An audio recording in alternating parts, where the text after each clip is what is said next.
बड़ी खबर आ रही है। अहमदाबाद विमान हादसे से जुड़ी हुई एआईबी की रिपोर्ट आ चुकी है, जिसमें टेक ऑफ के बाद फ्यूल जाना बंद हुआ, ये रिपोर्ट में बताया गया है। साथ ही दोनों इंजन के स्विच 1 सेकंड के अंदर बंद हो गए। रिपोर्ट में इस बात का खुलासा हुआ है, टेक ऑफ के बाद पहला स्विच बंद था। 32 सेकंड हवा में रहने के बाद ये हादसा हुआ है। ये बड़ी खबर आ रही है। इस हादसे में 270 लोगों की मौत हुई और अब इसकी रिपोर्ट सामने आ चुकी है।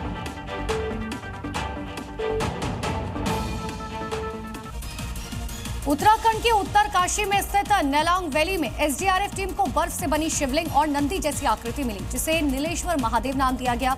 इस जगह को अगर राज्य सरकार धार्मिक मान्यता देती है तो भविष्य में यहां अमरनाथ जैसी तीर्थ यात्रा की शुरुआत हो सकती है।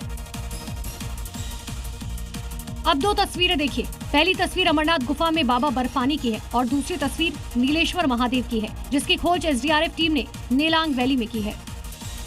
इस स्थान पर अभी तक कोई पर्वतारोही दल नहीं पहुंचा था। एसडीआरएफ टीम के सदस्यों को 4300 मीटर की ऊंचाई पर एक गुफा में बर्फ से बनी लगभग 10 फीट ऊंची अमरनाथ गुफा के समान शिवलिंग की दिव्य आकृति के दर्शन हुए। यह आकृति नीला पानी क्षेत्र में स्थित है, इस वजह से इसे नीलेश्वर महादेव नाम दिया गया।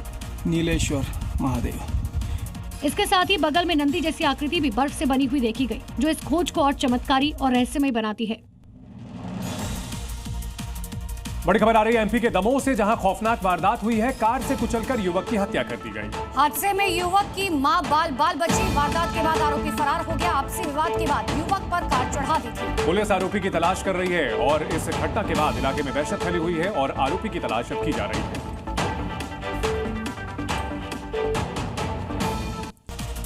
और बड़ी खबर आ रही है, दिल्ली के एलजी वीके सक्सेना ने मुख्य सचिव धर्मेंद्र कुमार को पत्र लिखकर दिल्ली में आधार कार्ड जारी करने के लिए सख्त नियम लागू करने का आदेश दिया है। यह आदेश मुख्य रूप से घुसपैठियों की बड़ी संख्या में आधार कार्ड प्राप्त किए जाने के मद्देनजर किया गया। एलजी ने कहा, अवैध प्रवासियों द्वारा ये दस्तावेज प्राप्त करने से राष्ट्रीय सुरक्षा पर एक बड़ा असर पड़ सकता है। देश की राजधानी दिल्ली में लगातार अवैध आधार कार्ड मिल रहे हैं। दिल्ली में जगह जगह पकड़े जा रहे अवैध बांग्लादेशियों से बड़े पैमाने पर अवैध आधार कार्ड बरामद हो रहे हैं, जिससे यह साबित हो रहा है कि फर्जी दस्तावेजों के बिहाफ पर फर्जी आधार कार्ड धड़ल्ले से बन रहे हैं।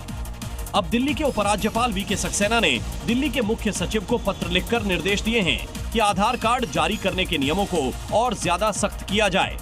चिट्ठी में लिखा है कि सुरक्षा समीक्षा बैठकों में ये सामने आया है कि कई अवैध प्रवासी फर्जी दस्तावेजों या गलत जानकारी के आधार पर आधार कार्ड हासिल कर रहे हैं और इसका असर सिर्फ आधार कार्ड तक ही सीमित नहीं है, बल्कि ये लोग पासपोर्ट और वोटर आईडी जैसे अहम दस्तावेज भी बना रहे हैं।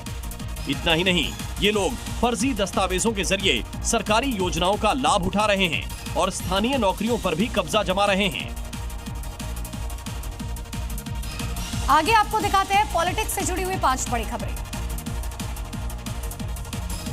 लोकसभा में नेता प्रतिपक्ष राहुल गांधी ने पीएम फसल बीमा योजना को लेकर केंद्र पर गंभीर आरोप लगाए हैं। राहुल गांधी ने कहा कि इस योजना का एक ही लक्ष्य है, गरीब किसानों से पैसे लेना और सब कुछ 3 से 4 अरबपतियों की झोली में डाल देना। इसके साथ ही राहुल गांधी ने आरोप लगाते हुए कहा कि आपदा के समय किसानों के साथ क्या होता है, इससे बीजेपी को कोई मतलब नहीं है। अतिक्रमण को लेकर मुख्यमंत्री पुष्कर धामी ने कहा कि धार्मिक अतिक्रमण बहुत खतरनाक है। अवैध मज़ारों के आड़ में प्रदेश में हजारों एकड़ सरकारी भूमि पर कब्जा था, जिसे कार्रवाई करके हटाया गया। इसके साथ ही सीएम धामी ने कहा कि उत्तराखंड देवभूमि है, इसके स्वरूप को वो बदलने नहीं देंगे। बिहार में नेता प्रतिपक्ष तेजस्वी यादव ने मतदाता सूची के विशेष गहन पुनरीक्षण अभ्यास पर कहा कि सुप्रीम कोर्ट ने चुनाव आयोग से कुछ सवाल पूछे लेकिन कोई जवाब नहीं मिला। तेजस्वी यादव ने कहा कि हम जो कह रहे थे सुप्रीम कोर्ट ने वही बात कही है। इसके साथ ही तेजस्वी यादव ने कहा कि बिहार में हाहाकार मचा हुआ है, फिर भी नीतीश कुमार उफ तक नहीं कर रहे हैं।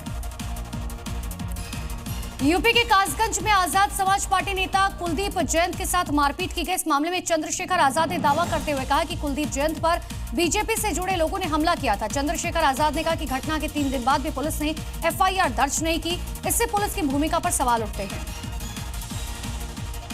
जहानाबाद में आयोजित श्रावणी मेले के उद्घाटन समारोह में विधानसभा क्षेत्रों के विधायकों को आमंत्रित नहीं किए जाने से राजनीतिक तापमान बढ़ गया। आरजेडी के विधायक सतीश दास ने नाराजगी जाहिर की और जिला प्रशासन पर पक्षपात का आरोप लगाया। विधायक ने कहा कि श्रावणी मेला क्षेत्र की सुरक्षा और सुविधा को लेकर वो लगातार काम कर रहे हैं, लेकिन इसके बावजूद उन्हें उद्घाटन समारोह से दूर रखा गया।